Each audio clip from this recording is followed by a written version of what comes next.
So a school in Virginia chose to have students play a runaway slave game. Now, people are running around allowing people like Cardi B to say Jussie Smollett ruined Black History Month, while you have a Virginia school that is choosing to make their Black students play runaway slave games. Again, this happens very frequently in the school system. We see this all the time. We see blackface.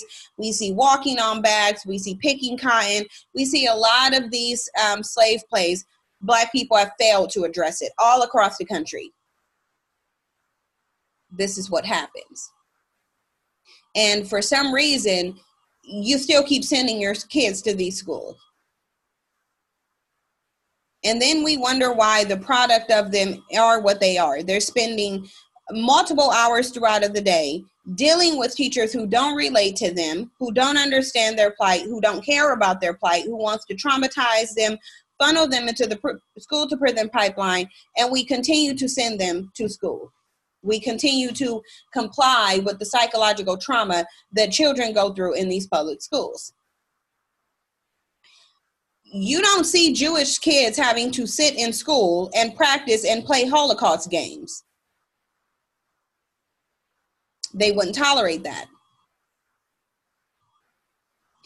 They wouldn't have the Chinese kids in American schools having to play games about building railroads and the oppression that came with that, nor would you have Japanese kids sitting in school playing games being put in concentration camps. There's a reason this only happens to Black people.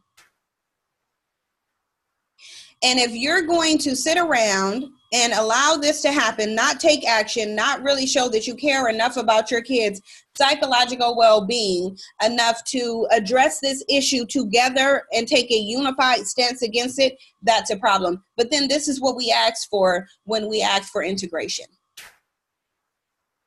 Because it doesn't make sense that we didn't know that if the U.S. Marshals have to escort your children to school, then this would be a problem.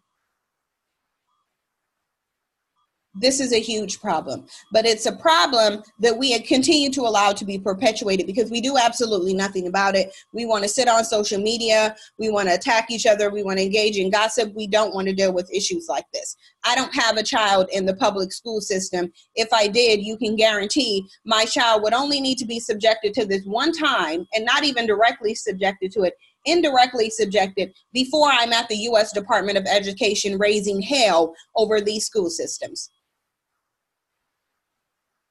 That is something that is very doable for Black people.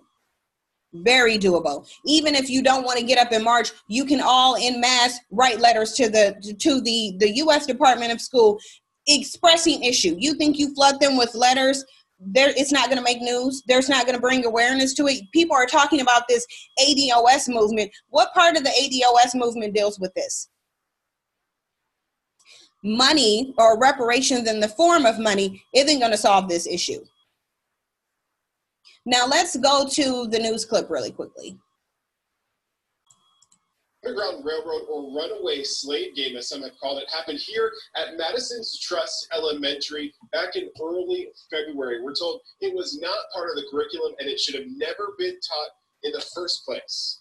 You have 3 teachers plus an administrator who failed to see the racism in this exercise. That's startling.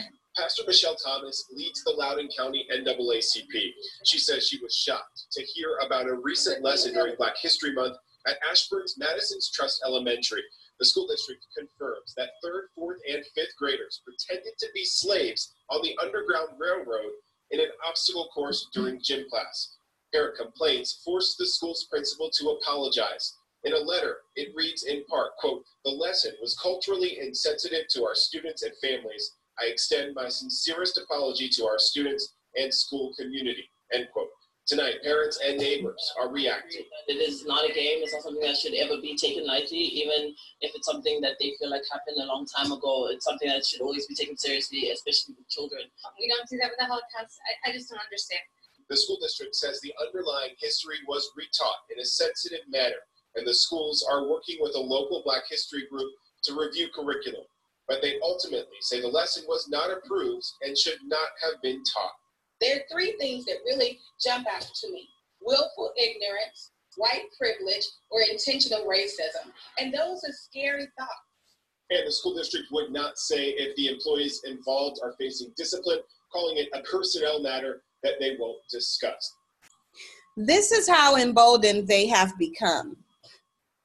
This is how emboldened they've become. Because you saw in that news clip, they said they're not even going to discuss whether the personnel were even disciplined. They won't even discuss it. That's a problem. They're basically saying, we can do this to your children. We don't owe you an explanation. We're not giving you an explanation. That's just the reality. We're not going to give you an explanation. You heard the white woman in the clip, and I agree with her mentioning what I mentioned earlier in this video, that they're not doing Holocaust games. They're just not. There are consequences for that, and that's because those communities that are not having to deal with this, they set the standard for it, and they've already set the standard saying that we're not going to deal with this at all. We're not going to deal with it. That's why they don't do it. We only stand for this. And it's always the same thing: marching, praying, getting a pastor, getting the NAACP, which is really ineffective, talking about what you think it is, but not taking any action. Clearly, there's no real action, because they can sit here and say they're not even going to give you an explanation as to who was disciplined. They know that this wasn't even curriculum that was approved. So when they even go out of their way to just insert stuff in there, and this is being ignored, but you're sending your children to these schools, and then we wonder why they have behavioral problems and self-esteem issues and everything else that accompanies psychological trauma. Because we allow them to be psychologically traumatized in these school systems that we ask to be integrated in. Because again, even during the civil rights movement, there was no effective planning. How is it that you didn't see this coming?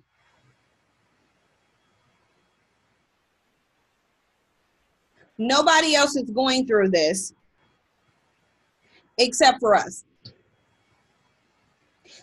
Because look, right here tells you, it says Fox 5 was told that it was not an approved curriculum and should have never been taught in the first place. Where's the lawsuit?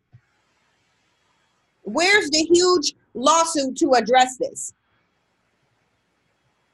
Because they've already admitted that something wrong was done that has a detrimental effect on your children. Where is the lawsuit from all of the parents who send their children to this school?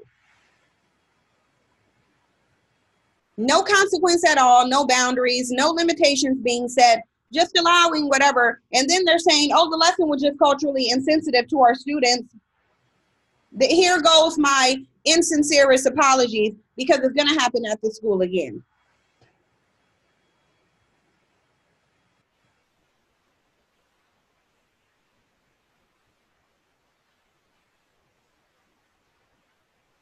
And they're failing to see racism because they're not being held accountable to it. That's why I say, when I see the stories at this point in time, I can't even, how am I going to get mad at them? They're doing what they've always been doing. It is our response to it that's a problem. We are the problem at this point. You can do something about this. You don't need a military to address these issues.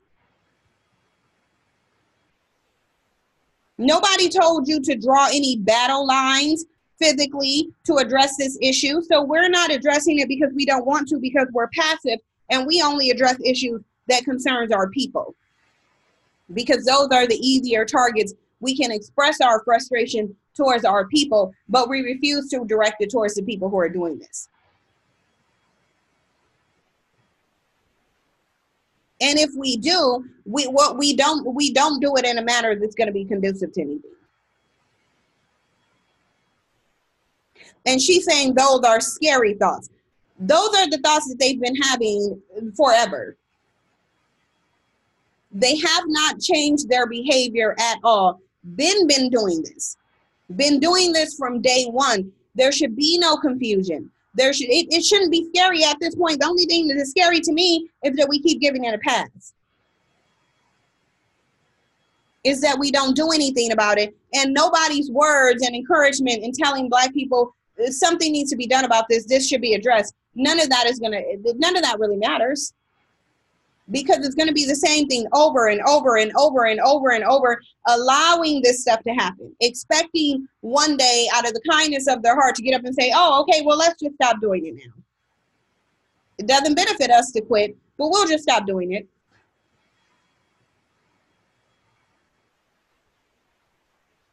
It makes absolutely no sense.